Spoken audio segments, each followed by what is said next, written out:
Okay, let's start this deep dive with a little mental exercise. I want you to clear your mind. If I say the word bazooka, what's the absolute first image that flashes into your head? Don't overthink it. Just the first thing. I think I can guess what 99% of people are picturing. It's World War II. You know, a grainy black and white newsreel. You're seeing a soldier kneeling in the mud, maybe in France or the Pacific, holding that massive steel tube on his shoulder. Yeah, and there's a huge backblast, smoke everywhere. And a tank exploding in the distance. Exactly. It's heavy artillery, it's destruction, it's serious military hardware. Huh. Or if you grew up in, like, the 80s or 90s, maybe you're picturing a small square of very hard pink bubblegum. Ah, that's true. With the comic strip inside, though even the gum was named after the weapon, so the military association is still the root of it all. Right. But here's the hook for today, and it is a weird one. What if I told you that one of the most terrifying, effective anti-tank weapons in history, a weapon that changed the course of the war, was actually named after a piece of literal junk? I mean, a musical instrument made out of 2 gas pipes and a whiskey funnel by a comedian in Arkansas. It sounds like an urban legend, doesn't it? Like something you'd read on some clickbait listicle. But when you dig into the biographical records and the military history, it's 100% fact. It is. The word bazooka didn't come from a general or a scientist. It came from a vaudeville stage. That is what we are unpacking today. We're going on a deep dive into the life of Robin Bob Burns. We're going to trace how a bored kid in a plumbing shop around 1905 inadvertently named a weapon of war, hosted the Academy Awards, and became a massive multimedia superstar. And the mission here isn't just to look at a biography of a guy most people have forgotten. We want to understand the cultural transmission. How does a specific localized brand of humor, 1930s hillbilly vaudeville, bleed into the lexicon of the United States Army? It's a really fascinating case study, how pop culture influences this serious stuff, often without us even realizing it. Right. So let's get our bearings. We need to go back to the turn of the 20th century. We are in Van Buren, Arkansas. It's roughly 1903 to 1905. Bob Burns is a teenager, about 13 years old. What's the context for a kid like this in that time and place?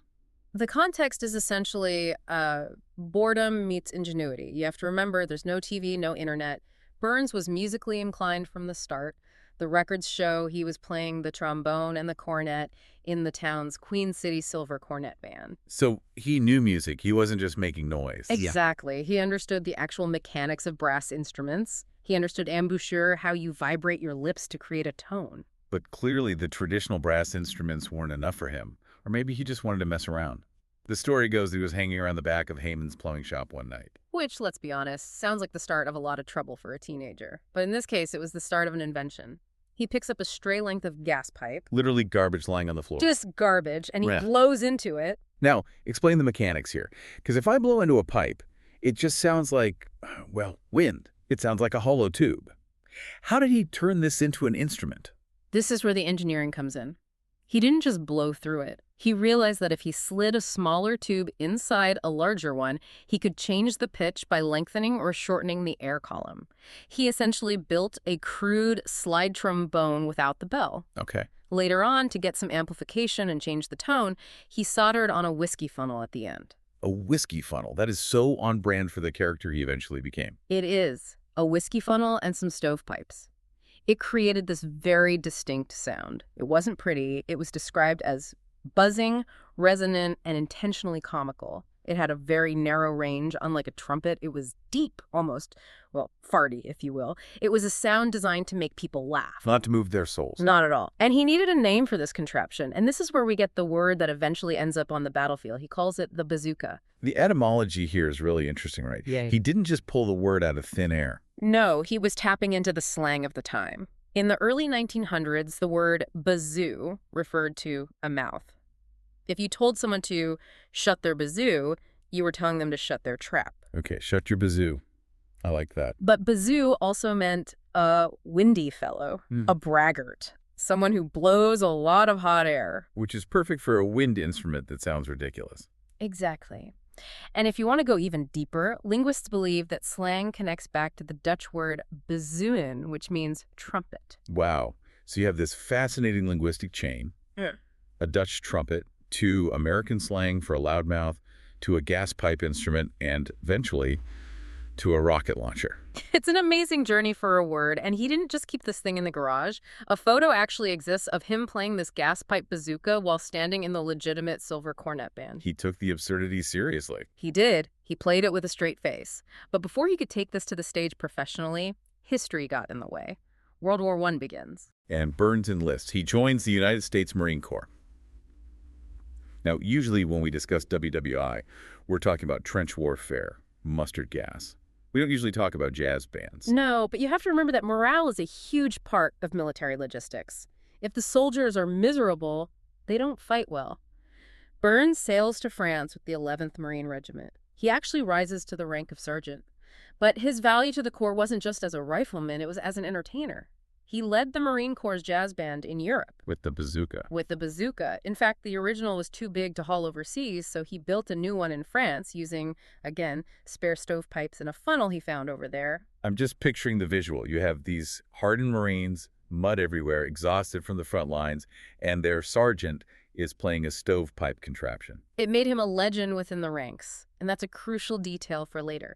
The military knew who he was. When he came back to the States in 1919, he didn't stop. He was attached to a recruiting station in Manhattan, playing with a group called the Marine Corps Melody 6. So the bazooka was the hook. Join the Marines. We have weird instruments. It was the novelty draw. It got people's attention. But I want to pause here because there is a massive misconception about Bob Burns. Because of the instrument and the character he later played, people assume he was a simpleton, uneducated, backwoods. Right, the hillbilly trope. Exactly. But the man studied civil engineering at the University of Arkansas. He was a peanut farmer for a while, sure, but he was articulate, educated, and business savvy. The Bob Burns the public knew was a carefully constructed persona. So let's talk about that construction, because after the war, he heads to Hollywood. But it doesn't happen overnight. We're moving into the 1930s now. It was a slow burn. He was doing vaudeville, small bits. But the turning point, the big break, is a classic case of failing upwards. It's 1930. He lands an audition for a major radio station in Los Angeles. And this is the story where he has the script, right? He has a tight 10-minute script. That's all he prepared. He walks in, and the station manager says, okay, we have a scheduling gap. We need you to fill 30 minutes. Oh, wow. In live radio, that is an eternity if you don't have the material. That's a nightmare scenario. It's a death sentence for most performers. But Burns, he throws the script away. He picks up the bazooka, plays a few tunes, and then just starts talking. He starts improvising stories about his family back in Van Buren. This is where we get the Arkansas traveler character. Yes. The station managers listened to the playback. They hated the prepared script. They thought it was stiff and boring, but they loved the improvised filler. They realized that that was the gold mine. It's interesting how often that happens in media history. The mistake becomes the brand. Completely. He leaned into it. He developed this persona of the Arkansas philosopher. He invented fictional relatives, Uncle Fudd, Aunt Judy. He patterned the character after Sanford C. Faulkner, the guy who wrote the famous fiddle tune. And this resonated with people. Well, you have to remember the era, the 1930s, the Great Depression. People were hurting. They didn't necessarily want slick, fast-talking city comedy. They wanted something comforting, something rural and relatable. So he takes this act to New York in 1935, auditions for Paul Whiteman, the king of jazz, and ends up on the Kraft Music Hall. This was the Super Bowl of radio at the time, and the pairing was genius. They put Bob Burns, the rustic bazooka player, next to Bing Crosby, the ultimate smooth, cool crooner. The contrast must have been incredible. It was the perfect odd couple. Crosby was the street man. Burns was the chaotic, funny foil. It launched him into the stratosphere. He was a household name. And naturally, Hollywood comes calling. And looking at his filmography, he was busy. Rhythm on the Range, Waikiki Wedding. He was a contract player for Paramount. He was a genuine movie star, and while he mostly played the comedic relief, he had range. There's a film from 1939 called Our Leading Citizen. He plays a lawyer. It's a drama. That's a heavy pivot from playing a gas pipe. And the records show it was his favorite role. He wanted to prove he could act, not just caricature himself. And speaking of his status, consider this. In 1938, Bob Burns hosted the Academy Awards. I actually did not know that. That is a huge deal. It was the 10th Academy Awards, and there's a great piece of trivia attached to it. The ceremony was actually postponed for a week because of massive flooding in Los Angeles. So when it finally happened, everyone was a bit on edge, and Bob Burns was the man holding the microphone. It really cements just how ubiquitous he was. Mm-hmm. But there's a moment in 1941 that I think defines his character more than the Oscars. He broke his contract with Paramount. He did, and this goes back to that idea of the dumb hillbilly versus the intelligent man. Paramount handed him a script that Burns felt was, quote, excessively demeaning to the people of his native hills. But hadn't he made a career out of poking fun at them? With Uncle Fudd and Aunt Duty? There's a nuance there. Sure. Burns believed in laughing with his culture. He told tall tales, sure, but there was an affection there. He was an insider. This script, in his view, was laughing at them. It was mean-spirited. So you walk. He refused to do it. It cost him his relationship with the studio, but he kept his integrity. He knew the difference between a character and an insult. That's a distinction a lot of performers struggle with. So we have the man, the fame, the integrity. Now we have to make the jump to the weapon. It's World War II. Right. The U.S. Army is developing this new anti-tank weapon. Up until this point, infantry didn't have a great way to stop a tank. They developed this tube-launched rocket, the M1 rocket launcher. But essentially, it was a metal tube, open at both ends, that a soldier rested on his shoulder. Visually, it's just a pipe. It's a pipe with a sight and a trigger. And when they brought these out to the proving grounds, legend has it, it was either a general or maybe the soldiers testing it. Someone took one look and said, that looks just like Bob Burns' bazooka. So it wasn't an official name given by a committee. Not at all. The official name was Launcher Rocket 2.36-inch M1. That doesn't exactly roll off the tongue. But bazooka was catchy. And the resemblance really was uncanny. And the name stuck. It stuck instantly. It moved from the soldiers to the press and then to the public. Within months, nobody called it a rocket launcher. It was a bazooka. I'm trying to imagine being Bob Burns in, say, 1943. You turn on the news and hear that American troops are using bazookas to blow up German panzers. It must have been surreal. But there's a deeper psychological layer here that I find fascinating. War is terrifying. New technology is intimidating. By naming this deadly weapon after a comedian's prop, the soldiers were essentially disarming the fear. Disarming the fear. Yes, they were associating a tool of destruction with something that made them laugh on the radio. It domesticated the weapon. It made it familiar. Oh, hand me the bazooka. It takes the edge off the grim reality of what that machine actually does. That is a really profound point. It's not just a funny coincidence. It's about how soldiers process trauma and fear through humor. Absolutely. It's a coping mechanism. And that association ensured Burns' legacy would last far longer than his film career.